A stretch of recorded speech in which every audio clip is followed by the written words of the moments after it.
Olá, meu caro telespectador. Você provavelmente clicou achando que ia ver um cara aleatório xingando FNAF 2 durante o vídeo inteiro. Mas você está enganado. Eu não vou xingar o vídeo todo. Eu vou xingar o filme todo em 99% do vídeo. Nos outros 1% eu vou falar bem. Mas antes de começar, alguns avisos. Primeiro, esse vídeo tem spoilers. Se você quer ver o filme puro, sem nenhum spoiler, melhor não assistir isso daqui. Segundo, o vídeo não tem roteiro. Eu literalmente escrevi uns tópicos num papelzinho e saí falando. Então se eu repetir algumas coisas ou ficar confuso, foi mal. Terceiro, isso aqui não é exatamente uma review, é apenas uma conversa. Eu só precisava desabafar meus sentimentos sobre esse filme maravilhoso. Quarto, a edição é simples. Se você quer ouvir como podcast, fica à vontade.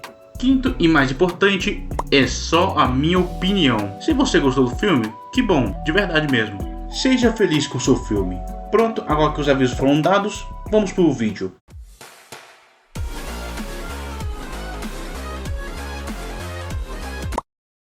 Vamos começar com o grande cavalo que está na sala, a opinião. Eu gostei do filme?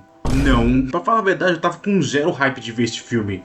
Eu só fui ver esse filme nos cinemas porque um amigo meu me convidou. Porque se não fosse isso, eu não teria visto o filme. E eu não tava esperando nada. Eu tava esperando que o filme fosse pelo menos no mesmo nível que o primeiro filme. Mas pelo visto, eu me surpreendi. FNAF 2 conseguiu ser pior que o primeiro filme. Ele conseguiu ser tosco e broxante. Oh, mas Jaca, eles ouviram as críticas do primeiro filme. Eles reduziram a quantidade de tosqueira que tem no primeiro filme. E agora o segundo quase não tem nenhuma tosqueira. O filme agora está muito mais sério. No final do filme, os animatronics do primeiro filme saem na mão com os toys. Vira literalmente uma cena de Vingadores e tu vai falar que o filme não é tosco. Os caras saem na mão no final do filme e tu vai falar que o filme não é tosco, cara. E não é só isso que deixa o filme tosco, cara, não. Tem outras coisas que eu acho esse filme uma merda. Mas antes de explodir, que tal a gente dividir por tópicos que eu acabei de fazer antes de começar a gravar? Fica com o tópico 2 aí, antes que eu comece a gritar que nem um louco aqui.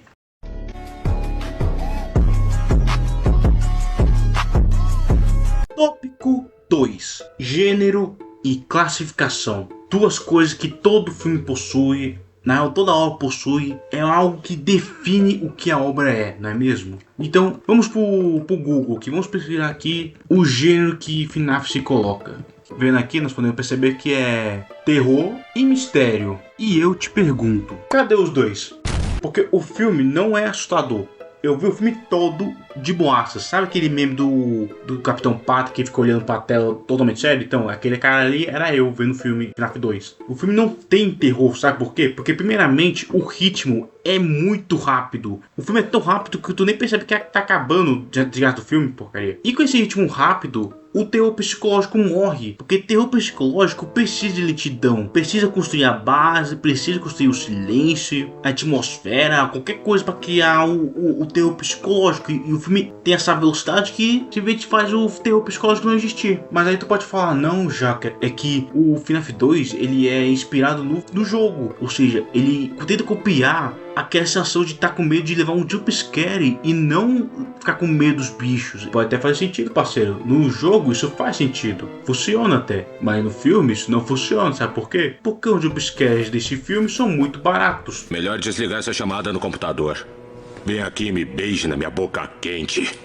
Eu tô me sentindo romântico. Todos são previsíveis. Não tem nenhum que é... Nossa, eu nunca ia perceber isso, sei lá o que, isso levei com medo e me caguei nas calças. Não. Um exemplo que eu posso dar pra você é na cena da Toshika na escola. Nossa, o professor lá tá andando devagarinho, ele ouve um barulho e dentro de uma sala escura, ele chega pertinho e bum, a Toshika puxa ele pra dentro. Caramba, cara, eu nunca ia imaginar que dentro de uma sala escura, que não dá pra ver nada, tem um bicho lá dentro. Que surpresa desagradável, nossa, que azar, hein, professor. Como alguém... É impossível saber que tinha alguém lá dentro, não é mesmo? E o outro fator que há no terror, além do ritmo, é os personagens.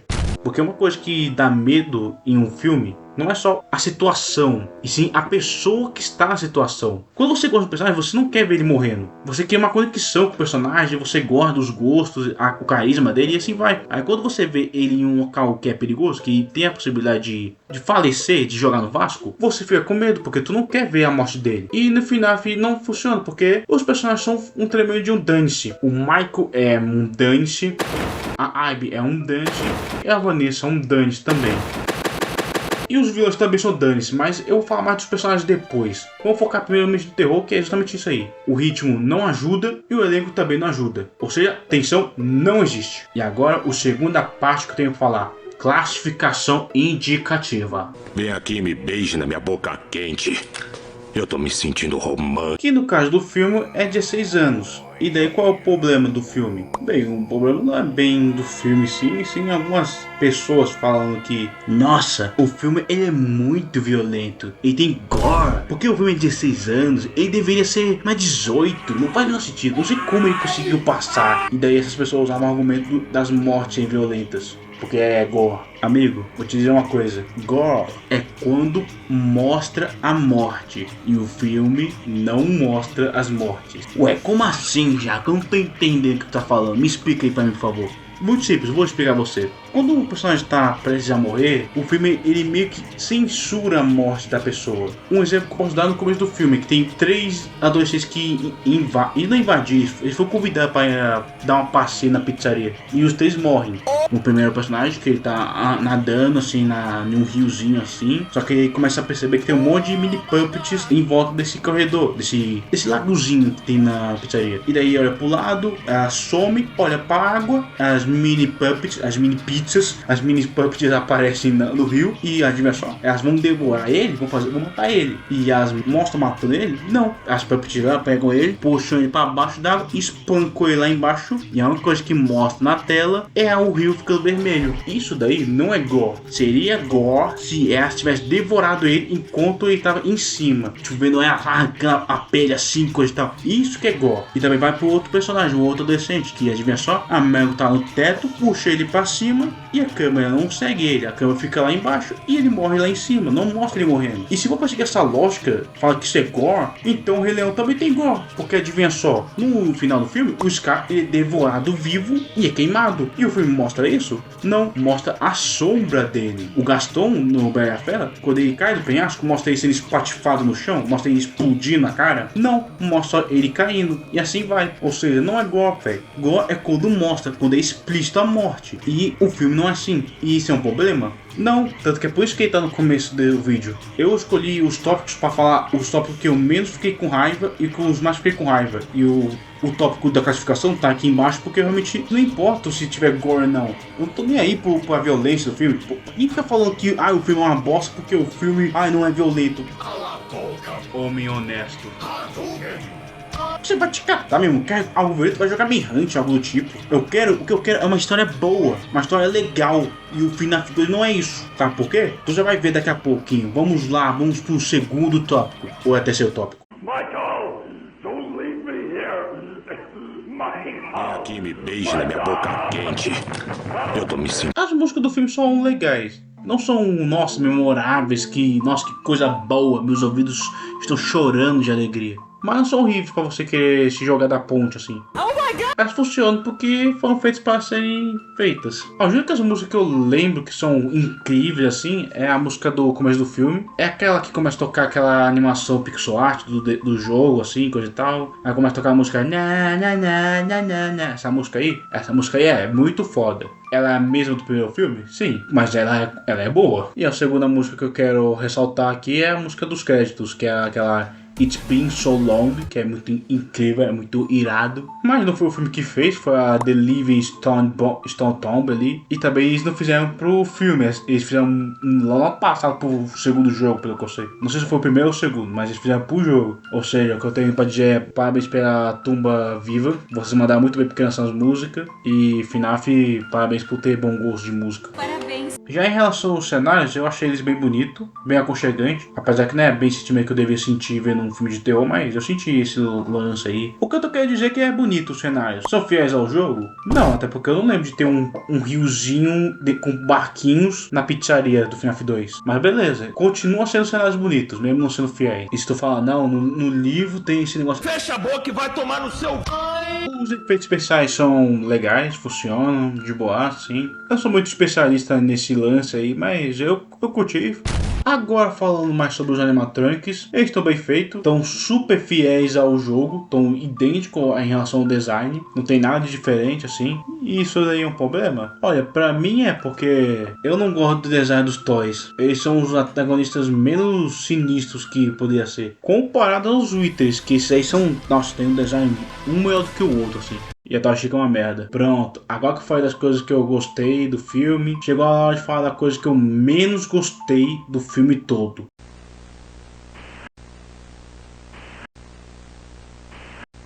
Chegamos numa das coisas mais importantes de uma história, que são os personagens. São eles que vão viver a história, são eles que vão mover a história, e são eles que vão pegar o telespectador e levar pro final do filme. Ou de qualquer outro tipo de história. E aqui no FNAF, eles não são bons, cara. Vamos começar com o Mike. O que eu sei sobre ele? Ele perdeu o irmão quando era mais novo, ele tem esse trauma aí. Os pais dele, eu sei o que aconteceu com ele.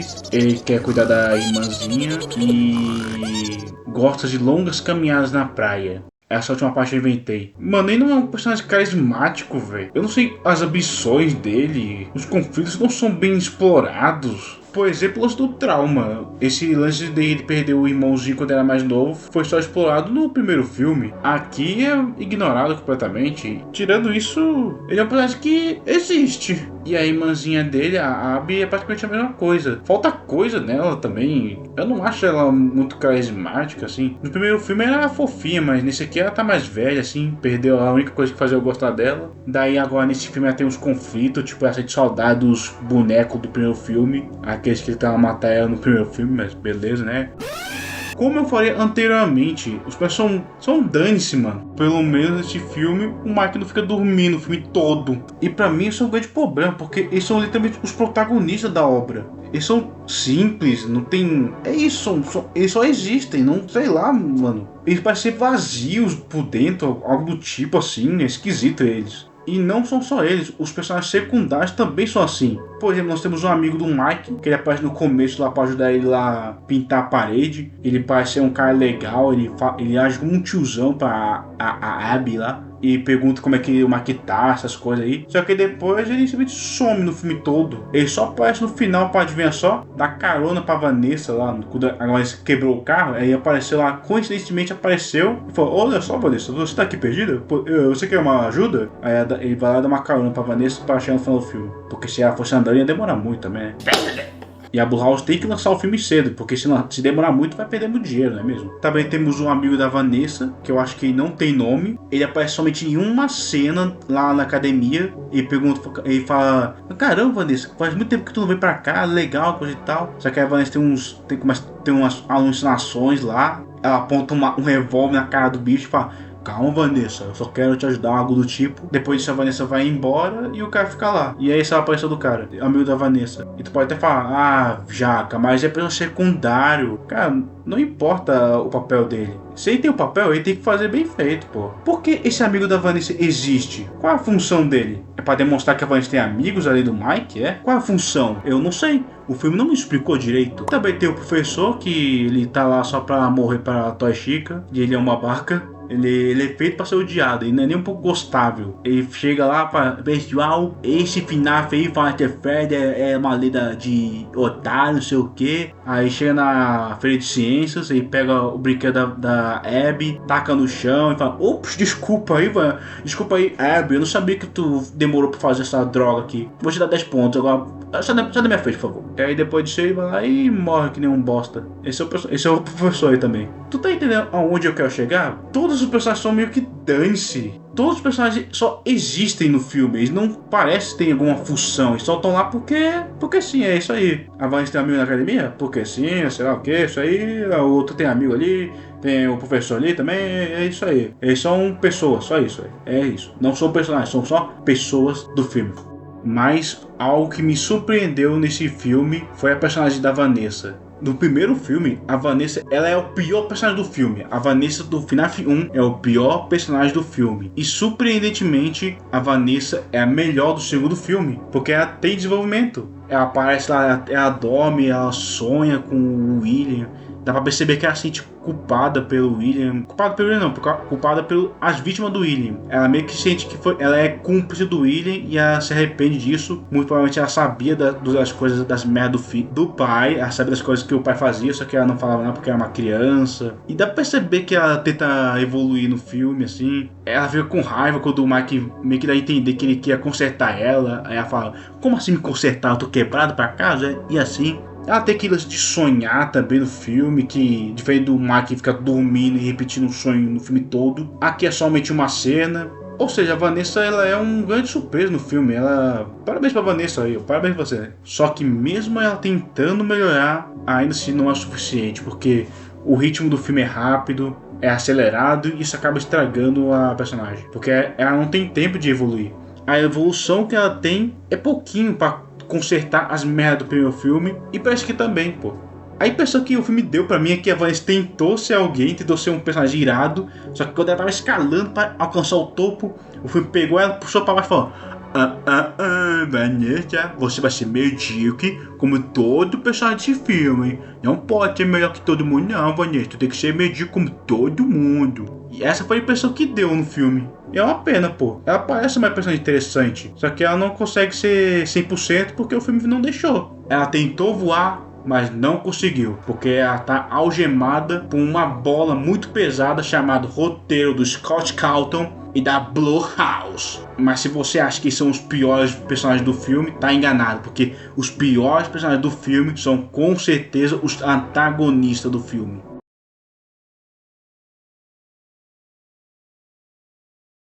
Os antagonistas de FNAF 2 são uma espécie muito diferenciada e são chamativos, mas não do jeito bom. E para demonstrar o quão especiais eles são, vou dividir em 3 tipos: os Withers, os Toys e os principais. Vamos falar primeiro dos Withers. Quem são os Withers? Ah, não, Jaca, é que os Withers, eles são versões antigas do Toy. Eles são os primeiros, vieram primeiro que os Toys, sei lá o que, blá blá blá. Isso daí que você acabou de falar, muito provavelmente é do jogo.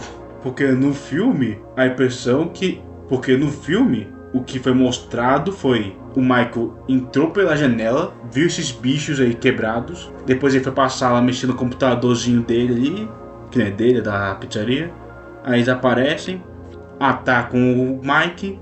Depois disso o Mike desliga eles pelo computador, vai embora e GG. E essa foi a aparição dos Withers. Eles aparecem como capangas do vilão, só isso que eles são. Os Withers são só capangas do vilão, não são mais nada. E pra mim isso é um grande desperdício, porque pô, eles têm um design muito mais irado que os Toys. Na real, essa cena só existe pra todo mundo ficar gritando nos cinemas: caramba, essa cena parece muito com a gameplay de FNAF 2. Quando eu jogava, quando eu era mais jovem. Porque narrativamente faz o menor sentido. Tipo, quem são eles? O filme não explica quem são os Withers. Não fala que são versões antigas.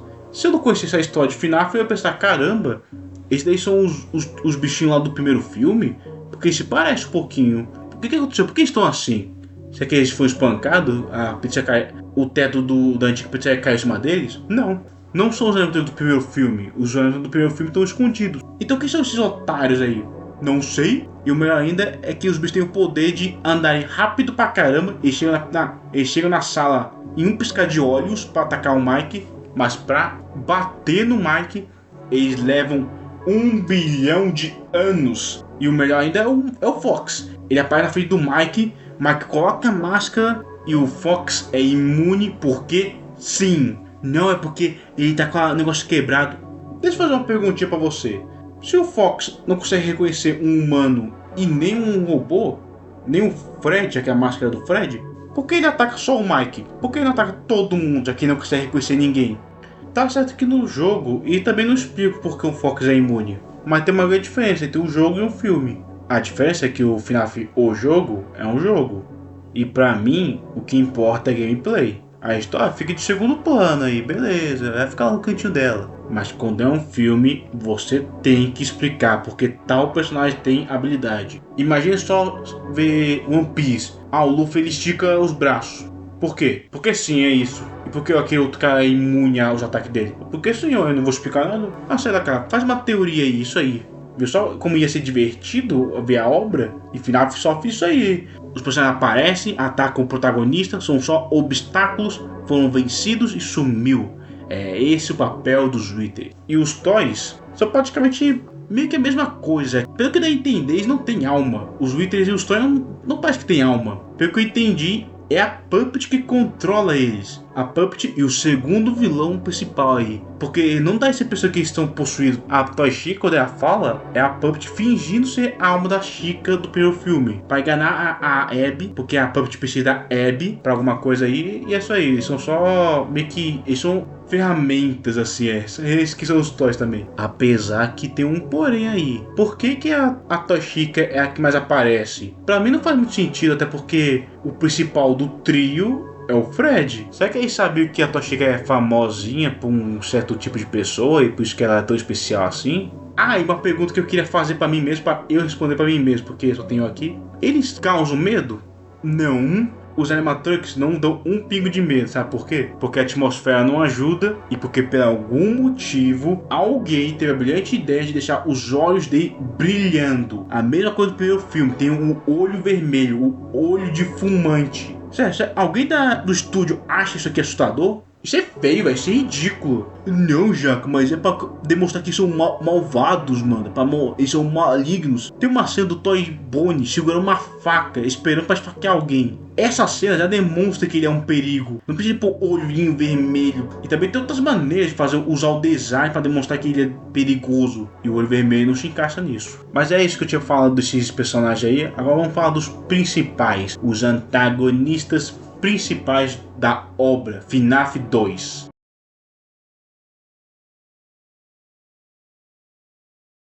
Os vilões principais do filme são justamente a Puppet e o Michael Afton, que eu tava escondendo desde o início. E resumidamente, eles são uma merda. A Puppet é melhor que o Mike, mas assim eu não acho uma vilã muito boa. Mas vamos começar pelo Mike primeiro. A presença do Michael é praticamente nula, porque ele aparece no começo do filme, depois ele some e só aparece no final para revelar a motivação dele e também vai perder. Tirando isso, ele não faz mais nada no filme. Meio que o filme dá a entender que ele controla os animatronics, mas aí tem um porém. O porquê, como ele controla os animatronics? Porque eu pensava que era a Puppet que controlava os animatronics lá, mas pelo visto no final foi demonstrado que ele também consegue controlar. Ele manda um comando de voz e os bichos obedecem ele. O filme explica como ele consegue fazer isso? Não, dane-se, o Michael não é importante, ele é só um dos vilões principais do filme.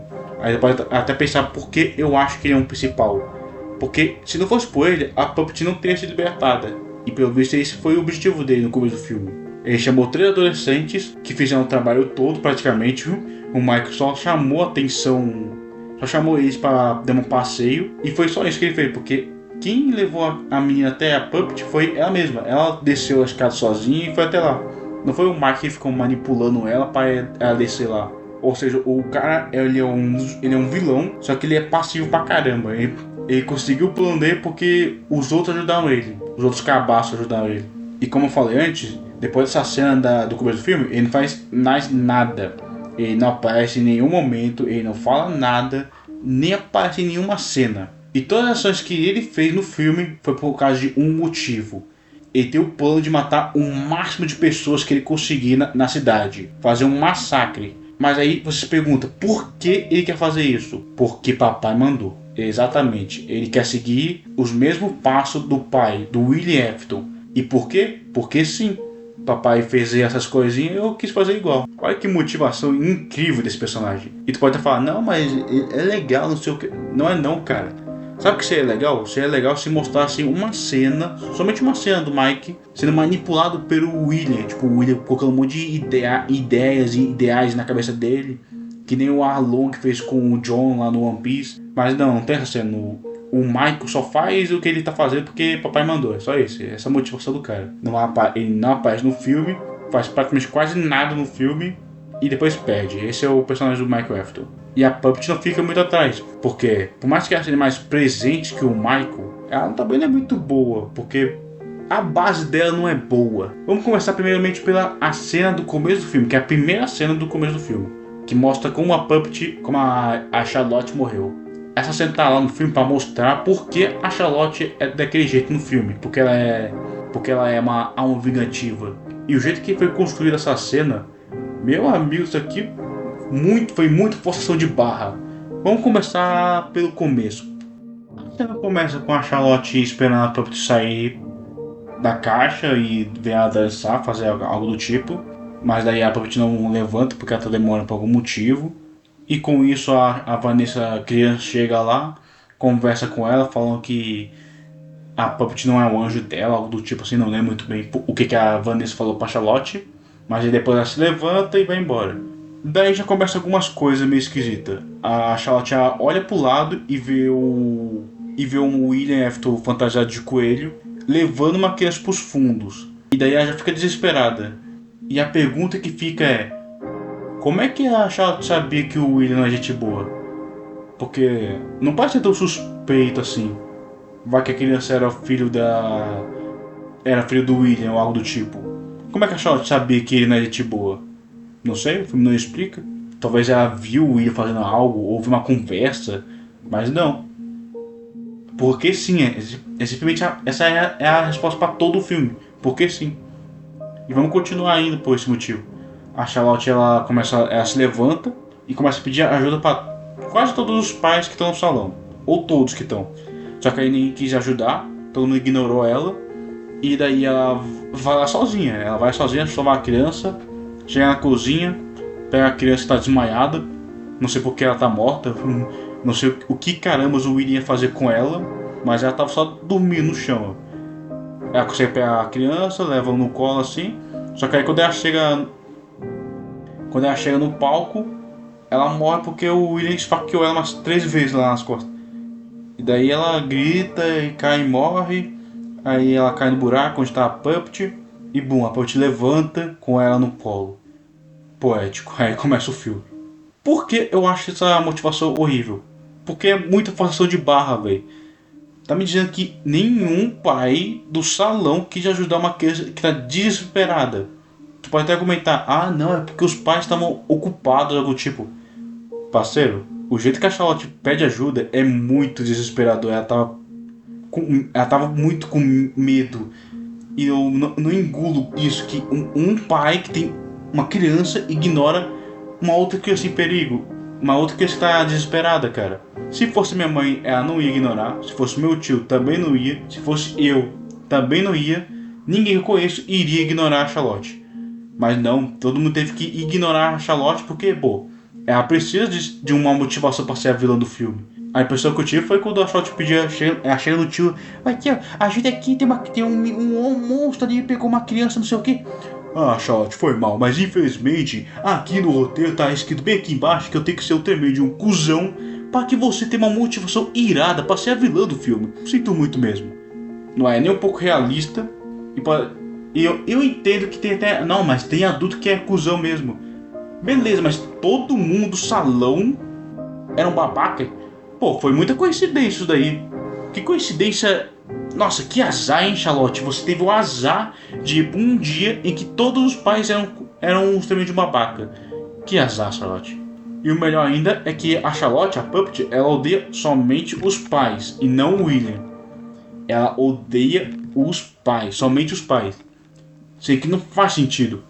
O correto seria ela odiar os pais e o William, mas não, ela odeia só os pais, cara. E com essa motivação merda, as ações que ela faz no filme não faz sentido, porcaria. Porque a motivação dela é forçada, velho. O cara simplesmente chegou e falou: eu preciso de uma motivação para ser uma alma vingativa, e escreva qualquer coisa, é isso aí. E esse é o filme de FNAF, um filme que é puro fanservice, tosco pra caramba.